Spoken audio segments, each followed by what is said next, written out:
esto, dice la infalibilidad del Papa es la infalibilidad de Jesucristo mismo. Cuando el Papa piensa, es Dios mismo el que está pensando en él. Eso es blasfemia. La Biblia dice que solo Dios es infalible. Solo Dios dice, yo Jehová no cambio. Malaquías el capítulo 3 y el versículo 6.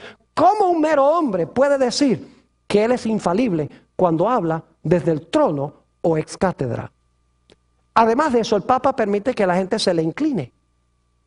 Cuando Cornelio, según Hechos 10, se inclinó ante Pedro, quien supuestamente fue el primer Papa, dijo, levántate de ahí, que yo soy hombre como tú. Inclusive los ángeles no permitían que se les inclinara. Juan se les inclinó, según Apocalipsis 19:10, y el ángel dijo, no te inclines, que yo soy criatura.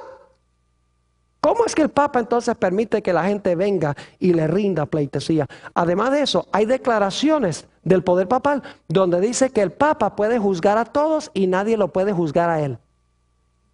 La Biblia dice en San Juan 5, el versículo 22 y 27, que Dios le ha dado a Jesús la facultad de juzgar, por cuanto es el Hijo del Hombre. Además de eso, hemos visto que el papado profesa haber cambiado los tiempos. Vamos a ver eso en unos momentos, los tiempos de Dios. Y vamos a encontrar que también ha profesado cambiar la ley de Dios. En unos momentos vamos a ir a eso. Todas estas características indican de que Roma papal, la Iglesia Católica, Apostólica y Romana, cuadra perfectamente con la característica de que habla blasfemias contra Dios. Vamos a la característica número 6. Iba a ser un poder diferente que los otros reinos. Iba a ser no solamente un reino religioso, sino que iba a ser un reino ¿qué? Político. Es decir, iba a mezclar el hierro de Roma, que es el Estado romano, con el barro que representa la iglesia, según hemos estudiado. Iba a amalgamar, en otras palabras, la iglesia con el Estado. ¿La Iglesia Católica cuadra con esta característica? Perfectamente. Permítame compartir con ustedes algunas características. ¿Saben ustedes que la Iglesia Católica es el Estado más pequeño del mundo? Tiene 44 acres, la Ciudad del Vaticano. La Ciudad del Vaticano tiene sus propios embajadores, se llaman nuncios a otras naciones. Tiene su propia moneda. Tiene su propio departamento de policía. Tiene sus propios bancos, su propio correo, sus propias leyes civiles y su propio idioma. Es decir, es no solamente una iglesia, sino un Estado. Se combina allí la Santa Sede, que es la parte religiosa, y el Estado del Vaticano, que es la parte política. Y el que preside sobre ambos es el Papa. Es decir, Roma papal es un sistema amalgamado, es un Estado y es una iglesia mezclados en uno. Y dicho sea de paso, la Iglesia Católica durante su historia ha profesado tener las dos espadas. En una bula, que es una carta papal llamada Unam Sanctam, que fue enunciada en el año 1302, ahí dice que la Iglesia Católica, nosotros tenemos las dos espadas. La primera espada es la espada de la iglesia y la segunda espada es la espada del Estado. Y fíjense, como estudiamos en nuestro primer tema de estos dos que estamos estudiando, nos dimos cuenta que este poder usaba la espada. Así que es interesante que diga que nosotros tenemos las dos espadas. La religiosa, no solo la espada del Espíritu, que es la palabra de Dios, sino la espada del poder civil. ¿Está claro? Es decir, la Iglesia Católica es una amalgamación, es un poder diferente que todos los otros reinos que vinieron antes, porque esos eran políticos, mientras que este es un poder político religioso. Fíjense lo que dice un historiador. En la Edad Media, la Iglesia no era un Estado, sino que era el Estado. O mejor dicho, la autoridad civil era el departamento de policía de la iglesia. Qué interesante lo que escribe este historiador, que el Estado sencillamente era el departamento de policía de la iglesia. Como la iglesia hacía cumplir sus dogmas y sus enseñanzas. Característica número 7. Iba a perseguir a los santos de Dios. ¿Han oído ustedes alguna vez hablar sobre el santo oficio de la Inquisición que se estableció en el siglo XIII? ¿Saben que miles, algunos creen que millones de los hijos de Dios fueron muertos, fueron torturados, sus bienes fueron confiscados, fueron encarcelados porque creían diferente que la iglesia? Y lo que hacía, si ustedes dicen hoy a los sacerdotes católicos, ustedes persiguieron durante la Edad Media, ellos dicen, no, nosotros no fuimos, fue el Estado. Y técnicamente es cierto, fue el Estado. Pero escuchen bien, fue la iglesia usando la espada del Estado. Y saben que eso es lo mismo que pasó con Jesús. Jesús fue crucificado por una coalición entre iglesia y Estado. Porque los judíos, la iglesia, usaron el poder civil de Roma para crucificar a Jesús. Y eso fue lo mismo que pasó durante la Edad Media. La iglesia empleó el poder del Estado, empleó la espada para matar a millones de los hijos de Dios. Los valdenses, los albigenses, los hugonotes en Francia, la famosa masacre de San Bartolomé. Podría contarles muchas cosas. En el documento que escribí hay 25 páginas nada más sobre esta característica, donde teólogos católicos dicen la iglesia católica tiene derecho a perseguir y a matar a los herejes si no están de acuerdo con la iglesia, usando el poder civil. La característica número 8, que iba a intentar cambiar el calendario profético de Dios, los tiempos de Dios. No tengo tiempo de entrar a todas las dimensiones de esto, pero les voy a dar una corta reseña histórica. Cuando se levantó la Reforma Protestante en el siglo XVI, 1517, cuando Martín Lutero clavó sus 95 tesis en la Catedral de Wittenberg. Martín Lutero, con las profecías que nosotros estamos estudiando, apuntaba el dedo a la Iglesia Católica y decía, la Iglesia Católica es el poder contemplado en las profecías, es el anticristo de la Biblia. La Iglesia Católica empezó a perder, inclusive naciones enteras se volvieron protestantes. Y por lo tanto reunieron el Concilio de Trento, el concilio más largo en la historia de la Iglesia Católica, 1545 a 1563. Y el propósito era buscar la forma de contrarrestar la Reforma Protestante. En el año 1534, un individuo que posiblemente han oído mencionar, San Ignacio de Loyola, estableció la Sociedad de Jesús, es decir, los jesuitas, como se conocen hoy en día. El propósito de los jesuitas era acabar con la Reforma Protestante, quitar el dedo acusador de las profecías de la iglesia para apuntarlos a otra parte.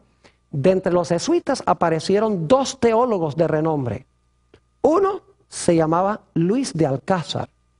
Y Luis de Alcázar escribió un libro voluminoso, como de unas 900 páginas, a donde él dijo, mire, esa profecía del cuerno pequeño, esa profecía se cumplió 200 o 165 años antes de Cristo con un individuo llamado Antíoco Epífanes. Él fue el cuerno pequeño allá hace tantos años. Y decía, y la bestia de Apocalipsis 13, eso representa a Nerón.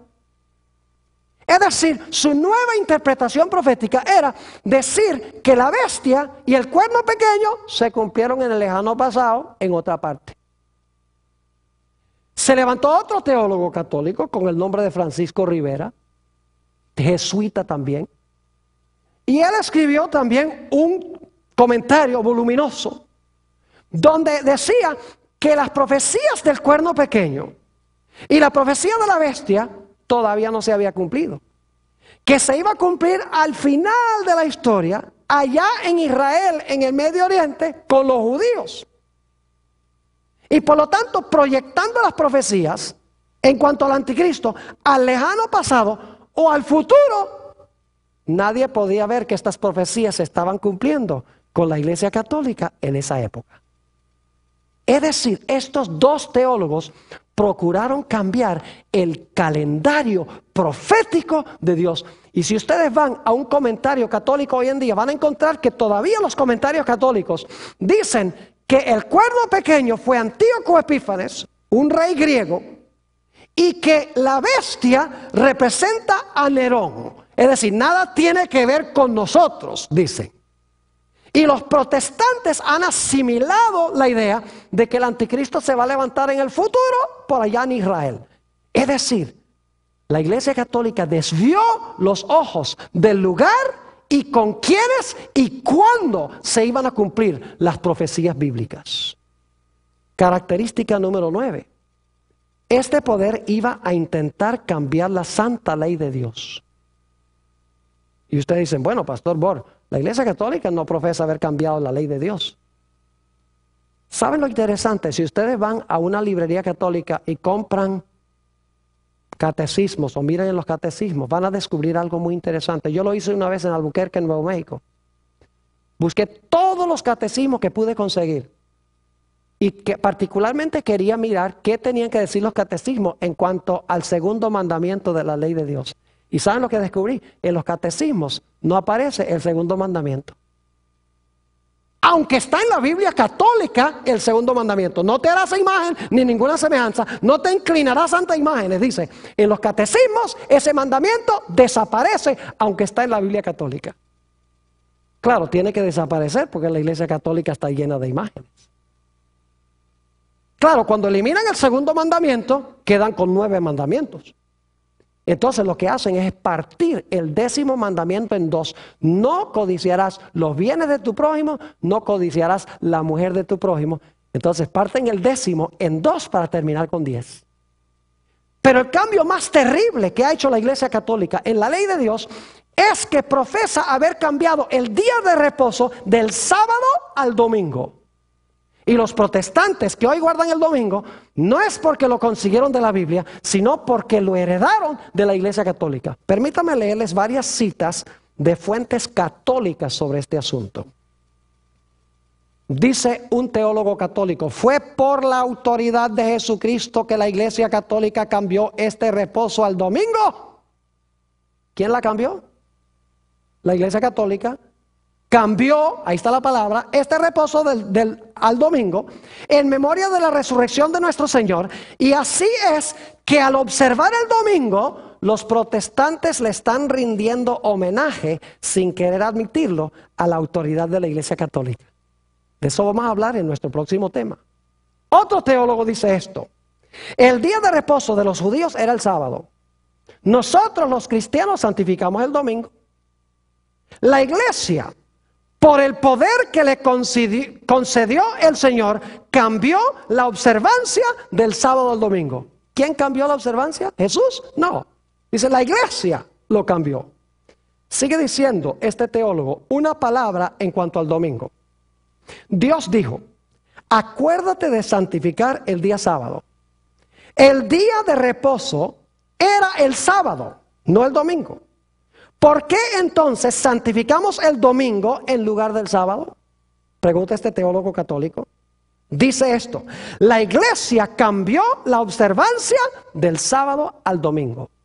Los protestantes, quienes profesan regirse por la Biblia y la Biblia sola, y que afirman no creer nada que no se encuentre en la Biblia, deben estar medio confundidos al observar el domingo, cuando Dios dijo claramente, santificarás el día sábado. La palabra domingo no aparece en ninguna parte de la Biblia y por lo tanto los protestantes están obedeciendo la autoridad de la Iglesia Católica. Una última cita, esta es del cardenal Gibbons. Dice él, usted puede leer la Biblia desde Génesis hasta Apocalipsis y no hallará ni una sola línea que autorice la santificación del domingo. Las Escrituras exigen la observancia religiosa del sábado, un día que nosotros, los católicos, nunca santificamos. Tengo 20 páginas